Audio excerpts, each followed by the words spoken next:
You ready to keep this moving? All right, good. You're a great audience. Thank you for being here again in the freezing cold. All right, let's have quiet in the room for our next performer out of courtesy and respect to her. She's based in D.C. You've seen her here at Solly's. The very funny Patty Mata. See, I already felt bad about being white, and then some people are rapping their jokes, so thank you, Nickelback, okay, for that. Just making me look bad from the jump, okay? How are people feeling about the holidays? Are we excited? Yeah? Okay. Not excited. What's going on, guys? The holidays are an interesting time because, it's like a snow globe effect. Suddenly, there's no problems, everything's okay, we're like a Hallmark movie or something. It's like pre-holidays, you've got anxiety, depression. During holidays, anxiety, depression, with a festive chapeau, It's a little hot, so it's good. Chapeau is French for...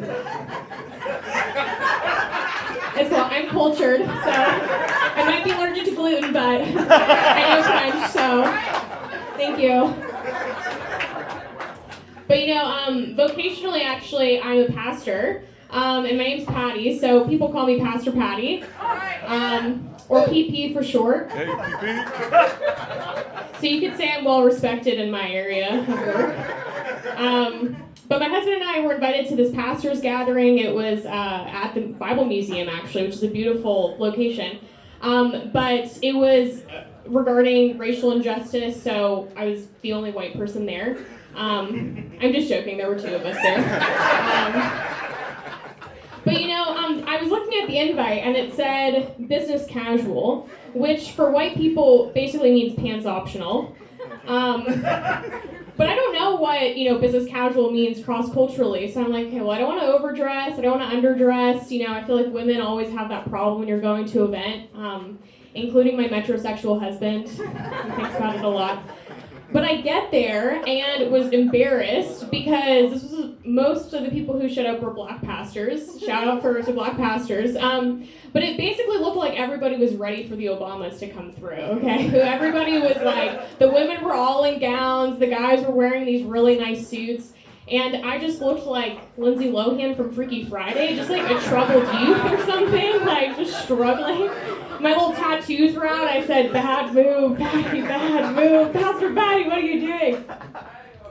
It was not good. But when I looked around the room, I was like, man, if there was like a visual for black excellence, this is it. Like, everybody looked so good. And I was like, man, there's not really like a white excellence equivalent.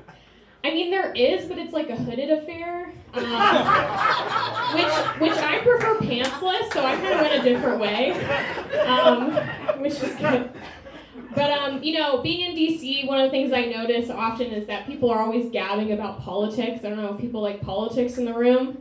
Yeah, I think the person in the back said yeah.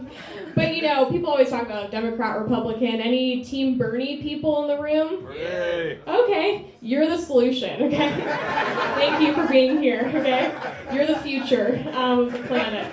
But I'll tell you kind of where I stand so you get to know me a little bit better. I'm neither. I'm Canadian, so communist. Obviously. Yes. It's interesting being Canadian in America because Americans always talk about Canadians like we're family, like we're basically the same, like the great northern states or something like that. I feel like I always get really insensitive questions like, why do I even need a passport to cross the border? Why won't you just let us colonize you already? Just like insensitive questions like that. But Canadians don't feel the same level of kinship. And to illustrate this, we are to you like a parent giving up their child for adoption. You keep claiming to be related to us, and we just hope to never see you again. So, sorry. Did that hurt? Yeah. But I will say, though, I feel like you have to give credit where credit is due, right? Like, Americans, you contribute some things to the world. I would say the top number one is the reality TV shows that you pump out annually. Any reality TV show watchers? I'm a Bachelor Nation gal. Yeah, thank you to my faithful woman in the back. Really there for me. Does anyone else watch any reality TV shows? Names? Survivor. What'd you say? 90 Day Fiance. Okay, actually, a guy who tattooed me was on 90 Day Fiance. His Jay.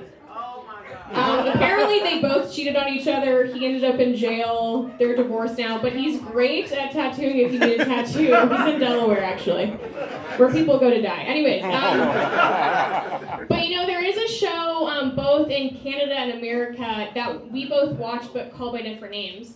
You call it your presidential election, and we call it Whose Line Is It Anyway? It's just like, who knows what's going to happen, you know what I mean? What's he going to say, you know? Speaking of which, are we excited for the next election year? Sorry. That was the wrong move. I'm so sorry. Yeah, I'm sad to be white again. I'm so sorry. But I can't vote, so I'm kind of like Switzerland on the, you know, I'm the good guy, you know what I mean? You get it. But you know, I feel like I don't want anyone to feel insecure that you're kind of like with a Canadian right now. My parents are actually here and they're from Canada too. So it's kind of like the Lord and Lady of Nova Scotia, you know? It's just like, don't look at them, okay? But yeah, just to kind of like level the playing field here a bit so no one feels insecure about being Canadian. You know, growing up as a Canadian, we actually stored our milk in bags, like plastic bags, like little milk sacks, if you will. And you put those little bags in a pitcher to then pour. But it's challenging actually, because as a kid I was very anxious.